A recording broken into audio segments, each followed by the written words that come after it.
هەر ئەمڕۆ سەبارەت بە یاخود بڵێن لەسەر بابەتی نەوت ئەمێنمەوە کە ئەمڕۆ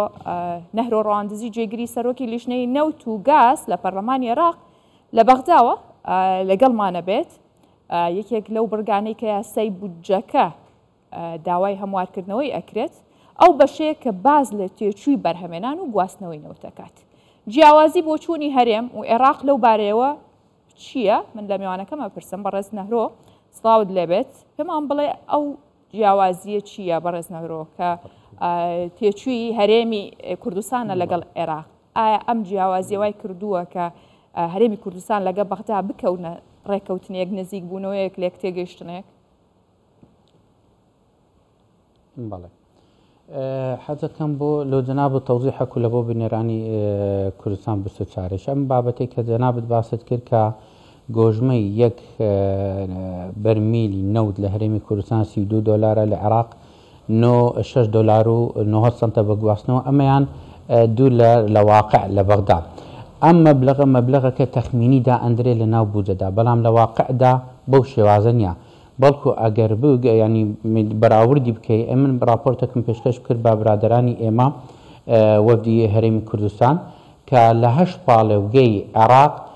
یەک بە یەک کە بە دۆکیومنتی وەزارەتی نەوتی عێراق دەگۆڕدرێ بۆ نمونە لە گەیارە $32 لە ئەحدەب لە میسان $22 بینی ئەوە گۆڕێ معدلم لێک داوە یعنی تۆتالی 8 پاڵێوگا کە لێکم داوە $21.80 بۆ یەک بەرمیل تەنانەت ئەمە کولفەی دەرهینانیتی. جگە لە ئەوەی من بابەتێکی زۆر گرنگ هەیە نازان برادرانی وەفد ئاگان لەو بابەتانی وردەکاریانە هەیەتون کە بەڕاستیە من لیان دوورم کۆنتاکتێکی وا بخۆتم نیە بەس ئەو کاتێک کە ئەوڵیات و داتا و ئەو شتانەیان دەوێت ئاگدارمەکەنەوە بۆیان ڕەوا ناکەم. ئەو گرێبەستانە کە لە عێراقی بۆیانم ڕەوا کردی ئەو داتانە و پاڵەوگانیان هەموو لە ڕەوانە کردیان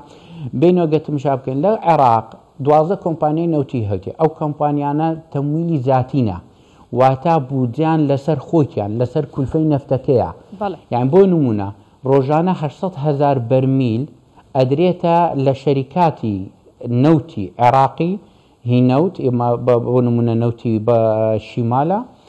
نەفتی میسانە دیقارە بەسرایە ئەمانە هەمووی ئەدەنا مەسافیەکان بە گۆژمەی بەو مەبلەغی کە جەنابەت باسیەکەی کە بە 8,000 بە دیناری عێراقیەکەی 8,690 دیناری عێراقیە ئەیان فرۆشتێ ئەو پارە بۆچێ ئەڕوا ئەو پارۆ بۆ ئەو کۆمپانیەندەوە کە 180,000 مۆزەفیان هەیە.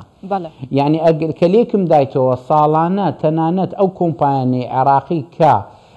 پارە وەرەگرن لە دەرهێنانی نەفت لە فرۆشنەکەی بۆ شەریکاتی تر شەریکاتی مەسافی و تەوزیع و ئەمانە نێزیکەی 2,592 ملیارد دیناری عێراقیە. ئەگەر ئەمەش لێک بدون ئەوەش دەستەوە سەر گۆژمەی ئەمەی کە باسی دەکەی $6.90 جگە لە ئەوەی پاڵەوگا تا پاڵەوگا فەرقی هەیە. ئەمانی کە باست کرد مەسەن عمریان 50 ساڵە تەنانەت ئەم شەریکانەی ئەجنەبی دە شەریکاتی لە بواری نەوتەوە کە دێن بابەتێکی خزمەت گوزاری پێشکەشەکەن ئەمە بە شێوەیەکی کە وجودی هەیە ئەم پاڵەوگا ئێمە جگە لە ینی گۆڕانکاری مەسن لە ئەوەی جغرافی هەڵکەوتنی جغرافیەکەی مەسن لە محافەزاتی بەسرا فەرقی هەیە لەگەر وەسەد وەکو کەرکووک و سەلاحەدین و ئەمانە لە هەما کادا ئەمانش فەرقی هەیە لەگە مووسڵ لەگە هەرێمی کوردستان لەبەرەوەی گۆژمەکە زیاترە بیتن جگە لەوەی ئەمە وەکو هەرێمی کوردستان بە خۆمان یعنی لە کۆمپانیەکان هاتیە ئەو مەسرەفیان کردێکە بە ملیارەها دۆلار. باشە بەڕێز نەهرۆ ئەمە جوهدی ئێوەیە لەسەر ئەم پرسا کە ئێوە نیشانتان داوە بەم شێوەیە وردەکاری تەواو تەخسۆتە بەردەستی عێراق وەکو شاندی هەرێمی کوردستان. لێرەیە لە لایانی سێمیشەیە کە کۆمپانیا بیانیەکانن بەڕێز نەهرۆ ینی وەزارەتی نەوتی عێراق توانیوێتی لێک تێگەیشتێکی هاوبەش لەگەڵ ئەو کۆمپانیانەشا بەدی بێنێت ینی دانیشتنێک لەگەڵ ئەوانە بگاتە نەتیجەش؟ بەڕێز بە ئەوەی ئەمن بزانم ئاگادار بم لە ڕێگەی وەزارەتی نەوتەوە کە وەفدی هەرێمی کوردستان بە بەردەوامی لەگەر یەکدانە لەسەر ئەوەی کە بگەنە حەلێک لەسەر مۆزوعی ئەوەلەن گۆژمەی یەک بەرمیل ئایا کولفەکەی چەندە لە ئێستێخلاسکردنەکەی پاشان ئەمانە دێنەوە یعنی تاوەکو ئێستاوەی ئەمن ئاگادار بووم وەزارەتی نەوتی عێراقی لەگە کۆمپانیاکانی هەرێمی کوردستان ئەوانی لە بواری نەوتەوەدا نەنیشتووە تەنانەت وەفدی هەرێمی کوردستانە لەگەر وەزارەتی نەوتۆ کە دەڵێتن گۆژمەی ئێمە بەو شێوازەیە ئەم گۆژمەشی زۆر تەبیعیە کە کولفەکەی کەسی بەراوردی بکە ئەگەر لە عێراق باوەڕ بکەن کە زۆر ئێمە باشترە و ینی بەخۆشیان ئێشادە بۆیان کردێک کە ئەم نەوعە گرێبەستەی کە هەرێمی کوردستان دەکا باشترە بەڵام ئێمە بەڕاستی دەبێ ئەم وەفدەیمە لەگەر بەغدا دەبی وردەکاری تەواو بێنە ناو بابەتەکان زۆر بابەت هەیە لەوانەیە مەفروزە ڕوون بکرێتەوە ئەگەر بە هەموو لێک بدرێتەوە بەو شێوازە نابیتن 6 دلار نییە ئی بەغدا خۆی لە 20 دلاریەدا بە معدەلی هەر ئەبسەچی یعنی بۆ نمونە کە باسی ئەوەی دەکەم گەیارە بۆ نمونە گەیارە حەقلی گەیارە کە 32-34 دلارە جاروواهەیە گەیشتە 46 دلاری بە داتا پێیتم بە داتا کە تەسلیمی حکوومەتی هەرێمیشم کردیان ئەکرێ برێ من 6 دلار دەدەمێ شتیوان نییە فەرقی هەیە بینی ئەو بەغدا منتەقەیەکی سەحراویە لە زەوی بە مەسافەیەکی کەم ئەگەیە نەفتەکە کولفەکەی ئاسانترا ئەمە لەوانەیە کولفەکەی بگاتە 6 دلار ئەوەی ئەگاتن لەبەر ئەوەی ئەستن تاقەی دەرهینانی قودرەی ئینتاجەکەی زۆرە کولفەکەی کەمترە بێ بەڵام ئەگە قودرەی تاقەی ئینتاجی لە پاڵێگەیەک کەم بیتن بۆ نمونە 100,000 بەرمیل لە شوێنێک بینێدرێ ئەکید کولفەکەی زیاد دەبی لەوەی کە لە شوێنێک 1 ملیۆن بەرمیلی جا باشە لێرەیە عێراق یعنی هیچ گەشتبینیەک هەیە لەوەی کە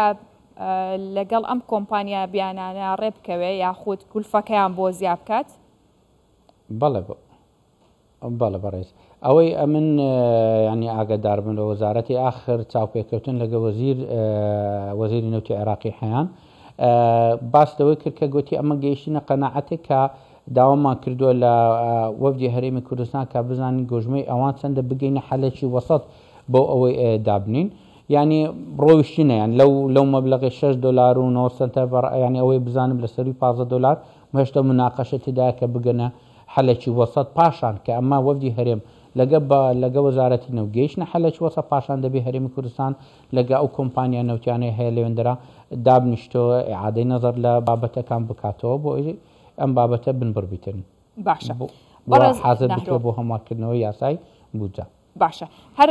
بە دەرفەتی ئەزانم کە ئێوە لە نزیکەوە ئاگادارن لە یاخود هەموو ئەو شتانی کە لە پەرلەمان بەڕێوەچێت ئێستا شاندی هەرێمی کوردستان گەیشتە یاخود بڵین بڕیارەکە لە ئەو کۆبوونەوەی ئەمڕۆ عێراق جارێکی دیکە بڕەپارەیەک بۆ هەرێمی کوردستان بنێرێت ئەم بڕەپارەیە تاکەی بەم شێوەیە بەردەوامە بێت ئەگەر هەمواری یاساکە بکرێتەوە گۆڕانکاری بەسەرایەت یان ئەم پارێت تەنها بۆ ئەم مانگەیە ئیدی دوای ئەوە ئەگەرێکەیە کە هەمواری یاساکە ئەم کێشەیە نەهێڵێت و چارەسەری بکات بەڵێ بەتەکید ئەگەر ئەمڕۆ ڕوکو جەنابەت باسی کرد بە جەنابی وەزیری و ڕئیس وەزەرا سەفەریان هەیە کۆبوونەوەی ئەنجومەنی وەزیران ئەوڕۆکە ئەگەبڕیاری لەسەر بدرێ مەشتێکی باشە ئەمڕۆ ئەگەنا ئەکرێتەوە ینی تەجیل لەبی بۆ هەفتەی داهاتوو ئەم بڕەپارە ئەکید بە شێوەیەکی کاتی دەبین ضرورە و هەردوو لە ینی هەم لە ناو هۆڵی پەرلەمان و هەم لە حکوومەتی اتحادی و هەم لە حکوومەتی هەرێمی کوردستان کە متفقن کە دەبی یاسای بودجە هەموار بکرێتەوە تعدیل بکرێتەوە لە زۆر بابەتی یەک لەو بابەتانە مۆزوعی کولفەی نەفتە و مۆزوعی موچەش ئابەتی شێوازەک حەل بکرێت بەڵام بابەتی دیش هەیە ینی ئەمەش دەبی چارەسەر بکرێتن کە ئێستا من وەکو باسم کرد 12/2023 داوام ڕەفع کردێ لە محکمە ئیتیحادی سەبارەت بە مۆزوعێکی بڕگەیەکی بودجەی 2023 تاوەکو 2025 ئەمە داوای ڕۆژی 24/1/2024 یەکەم ینی مرافعە دەبیتن لە ناو ئەو هەڵەکە بزانین بەچ دەکاتن زۆر بابەتی هەیە غەڵەتە وردەکاری زۆری تێدایە ئەو وردەکاریاتانە دەبی زۆر ئێمە بە وردی ئەو بکەین بۆ نمونە هەرێمی حکوومەتی عێراقی با لە مواضیعی حیساباتی بودجە و بەو شێوازە هەمووی لەلایەک نیە ئەو جەدوەلەی کە پێشکەشی کردیتە بە هەرێمی کوردستان ئەڵێتن 12.67 هەیە لە 6 مانجی یەکەم کاتە ئەمەندا ئەمە غەڵەتێکی دەستوری تێدایە بەڵێ ئەوان ڕاستە ئەگەر هەرێمی کوردستانیش تەمەشای بکاتن 12.67 بەڵام ئەگەر ئەتوو بەراوردی بکەیت بە عەدالەت ئەوە بکەیت دەبتە 10.83 ئەم بابەتەم کردیتە داوا لە محکەمە ئیتیحادی ئەمە شێک لەو بابەتانە کە زۆر گرنگە کە نابی کەلیمەی ئینفاقی فعلی جەریمەیەکی زۆر گەورەیە بە حەقی هاوڵاتیانی هەرێمی کوردستان لەناو ئەم یاسایە بمینێتن ولا مخالفیشە لە بۆ قانونی ئیدارەی مالی ئیتیحادی کە لە 2019 هەموار کرایتەوە بە هیچ شێوەیەک باسی کەلیمەی ئینفاقی فعلی ناکرێتن برێ وەڵاهی ئەمن هەرێمی کوردستان ڕاوەستە بزانە ئەمە چەندی سەرفەکەم پاشان ئەمە 12.67 شتیوان نەبووە وەکو ئەوەیە کە باوکە چەند مناڵێکی هەبیتن مڵالێکی لە زرداکە برە ڕاوەستە بزانم چەندم سەرف کردێ لەوانە پاشی 2 مانگ 3 مانجیکە 12.67 وانە دەدەمەتوو ئەو شتەیە جێژە یعنی زۆر نایاساییە ئەبێ ئێمە پێداگیری بکەین کە ئەم فەقەرە ئەم سیغەیە ئەو ناوی ئینفاقی فعلی نابی ئەبێ بە شێوەی تەخمینی بی تەقدیری بی تا کۆتایی ساڵ لە عالەمی لە ژمێریاری شتی وان نییە بە فعلی ئەوە بکرێتن نهاتی ساڵ چەند تەخمین کرا بە تەخمینی ئەڕوا تا نهاتی ساڵ پاشی نهاتی ساڵ حساب بکرێت نەک لە بیدایەتی ساڵ باس لە ئینفاقی فعلی بکرێتن بۆیە بابەتێکی زۆر گرنگە مۆزوعی لەگەڵمان ئەوانە بێبێ هەموار بکرێت زۆر سپاس بۆ بەڕێستان